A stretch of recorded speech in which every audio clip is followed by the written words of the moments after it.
Ben voilà, c'était le dernier de la palle. Je suis pas prêt d'en racheter. Quoi lire pendant ce confinement?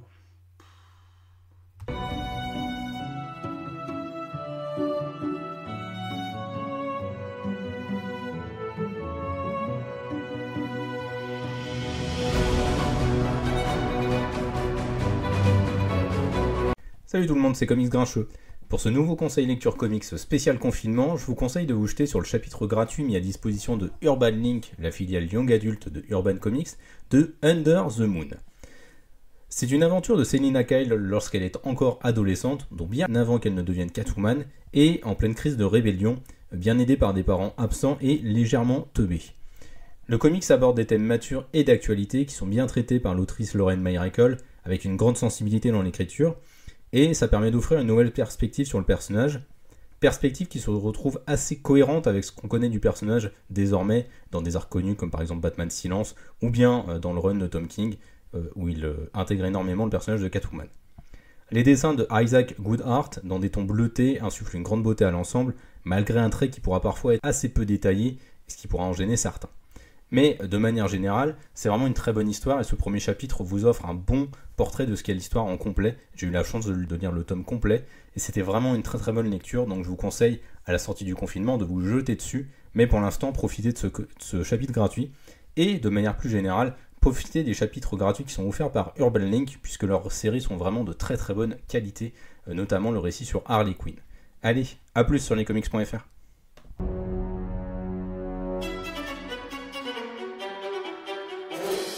Bonjour à tous, ici SN Parod pour un conseil comics. Dans la sélection proposée par Bliss, j'ai largement hésité devant la qualité des titres proposés par l'éditeur. Mais je vais vous conseiller Archer en Armstrong. L'histoire, c'est celle d'un duo un peu disparate, mais assez attachant.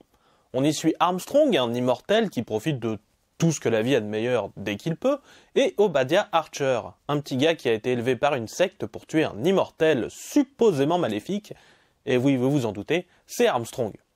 S'ensuit un jeune idéaliste qui va suivre ses sentiments plutôt que son endoctrinement, et un immortel qui, sous des airs de clochard, cache une grande culture et une grande sensibilité.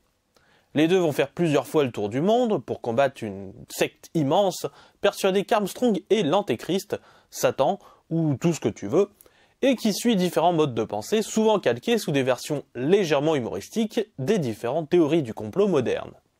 Le scénario de Fred Van Lante est un excellent mélange de comédie et d'action sur fond de buddy movie, où l'accent est souvent mis sur l'amitié improbable entre nos deux personnages et les coups durs qu'ils y vivent. C'est que nos amis rencontreront des extraterrestres légèrement portés sur la sonde anale, l'église de rétrologie, une parodie de la scientologie, les 1%, les frères immortels d'Armstrong, Elvis Presley, et plein d'autres menaces. La première partie, mise gratuitement à disposition par Bliss, vous présente la rencontre entre Archer et Armstrong et le début de leur combat contre la secte tentaculaire, et je ne peux que vous conseiller de continuer la lecture de ce titre dès que vous pourrez. Sur ce, je vous souhaite une excellente lecture, et bon courage.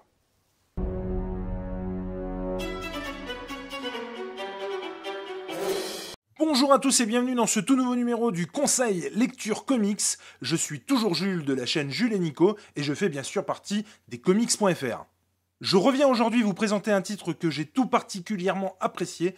Il s'agit du premier tome de Gideon Falls avec Jeff Lemire au scénar, Andrea Sorrentino au dessin et Dave Stewart à la couleur. Ce premier tome s'appelle La Grange Noire et on se doute très vite que c'est elle qui va réunir tous les protagonistes de cet épisode. Nous commençons cette histoire en suivant un jeune homme, Norton, souffrant de troubles obsessionnels compulsifs, allant n'ayant pas peur des mots jusqu'à la paranoïa, il ne peut s'empêcher de ramasser une multitude de détritus, ordures et petits bouts de bois qu'il peut trouver ici et là. Des objets qui nous paraissent à nous certes anodins, mais qui pour lui apparemment font l'objet d'un tout. Norton tente de répondre à une énigme qu'il ne comprend pas lui-même. Il pense que les ordures de la ville lui parlent, lui montrent le chemin, il catalogue, il répertorie tout ce qu'il peut trouver, étant persuadé que plus il en trouve, plus les ténèbres se rapprochent. Il a l'impression que quelqu'un sème des indices pour qu'il aille dans la bonne direction. Étant paradoxalement très pragmatique, Norton en réfère à sa psychiatre qui va l'aider, à lui faire comprendre que tout ceci n'est pas la réalité et que tout est dans sa tête. Mais est-ce bien la vérité ? Celle-ci fera sa propre expérience qui forgera son opinion. Parallèlement, nous suivons l'arrivée du père Wilfred, qui vient remplacer le père Tom, décédé récemment. Dès sa première nuit, le père Fred va faire une expérience peu commune. En effet, endormi paisiblement, il va entendre une voix. Il s'agit alors d'un mort ressuscité qui va lui demander son aide. Ni une ni deux, l'homme de foi, torse nu, sort de son lit pour sauter par la fenêtre et suivre l'entité qui vient le questionner pendant la nuit. Définitivement très loin du stéréotype du vieil homme d'église pantouflard que nous pourrions avoir, le père Fred se retrouve donc de nuit, à moitié nu, dans un champ de blé, accroupi devant deux visions d'horreur qu'il n'avait définitivement pas prévues. C'est alors que la famille Sutton fait son entrée, et le lecteur va comprendre très vite qu'il va falloir composer avec celle-ci. Elle amènera avec elle son lot de réponses, et aussi, à n'en pas douter, son lot de questions. Et soyons sérieux, que serait un récit de Jeff Lemire sans une famille à tourmenter ? C'est un récit aux petits oignons qui nous est proposé par l'auteur qui a définitivement le vent en poupe. Mijoté avec son comparse Andrea Sorrentino au dessin, puisque c'est une création originale du duo. Le scénar mêle donc habilement l'horreur, l'horrifique, le thriller, avec une pointe de fantastique. C'est énigmatique à souhait, vous filant à coup sûr des frissons, une atmosphère oscillant entre le Lost de Lindelof ou l'Insomnia, voire même le Memento de Nolan. Que dire du travail de Sorrentino qui réalise son plus beau travail ici ? Son trait est particulier et ne conviendra pas ou ne plaira pas à tout le monde, mais je n'ai aucun doute sur le fait que tout le monde, j'ai bien dit tout le monde, peut et doit apprécier son travail de composition et de construction de son dessin. Les cadrages, les points de vue, les focales utilisées par le dessinateur sont juste ouf, du jamais vu pour moi dans un récit, qu'il soit de science-fiction ou pas. Son travail est bourré d'inventivité et vous mettra à n'en pas douter de multiples claques. Dave Stewart réalise un très bon travail de coloriste, sous la direction, à n'en pas douter, de Sorrentino qui a dû lui donner des directives, ou tout du moins le conseiller sur les couleurs à adopter. Et c'est ça qui transparaît à la lecture de ce tome, et ce qu'on peut souligner, et moi ce que j'adore, la symbiose parfaite entre un auteur, un dessinateur et un coloriste. Magnifique en tout point, je ne saurais que trop vous conseiller ce premier tome de Gideon Falls, La Grange Noire. Je vous rappelle que le premier chapitre est disponible gratuitement sur les plateformes de numérique et par Urban Comics. 2 tomes sont déjà disponibles dans vos librairies. Le premier à 17,50 €, il était à 10 € dans la gamme Urban Indies à sa sortie, et le deuxième tome à 15,50 €. Le troisième tome, quant à lui, sera disponible a priori peu de temps après le déconfinement. Je ne saurais donc que trop vous conseiller de choper ces 2 premiers tomes de Gideon Falls. En tout cas pour moi, c'est plié, c'est une série qui fait le café. Et surtout n'oubliez pas, suivez les conseils, mais faites-vous votre propre avis. C'était Jules et c'est tout pour moi pour ce conseil lecture comics. Portez-vous bien, à ciao.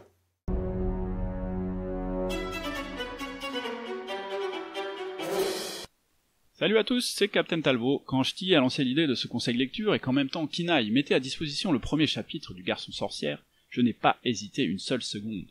Mon titre coup de cœur estampillé jeunesse de ce début d'année sera une occupation parfaite pour tout lecteur à partir de 7 ans. Et la lecture, pour nos enfants en ce moment, on en a besoin. Aster est un jeune garçon vivant dans un village caché aux yeux de tous, au milieu d'une forêt. Dans ce village, les hommes sont des métamorphes et les femmes des sorcières. C'est comme ça de génération en génération. La différenciation se fait à l'adolescence par une formation adéquate, et pour les garçons, par la découverte de leur animal totem. Mais voilà, Aster, lui, veut devenir sorcière, et ne pas suivre le chemin tracé pour lui, malgré les moqueries de ses camarades et les mises en garde de ses aînés. Heureusement, Aster trouve une bouffée d'air auprès de Charlotte, son amie de la ville voisine, étrangère au monde de la magie. Elle aussi cultive les différences, fille de couleur, de papa, adepte au sport, ce qui n'est pas la priorité, du lycée de la jeune fille. C'est dans ces différences que le lien entre les deux adolescents va se renforcer. Les auteurs ont l'intelligence de les faire passer pour normales. Alors, quand les garçons du village vont commencer à disparaître, Aster va prendre sur lui et affirmer sa différence. Il découvrira aussi un secret tabou du village. Une galerie de personnages attachants, au profit d'une histoire intelligente. Foncez sur ce premier chapitre pour vous en convaincre et tomber sous le charme du Garçon Sorcière. Merci, bonne lecture, et prenez soin de vous.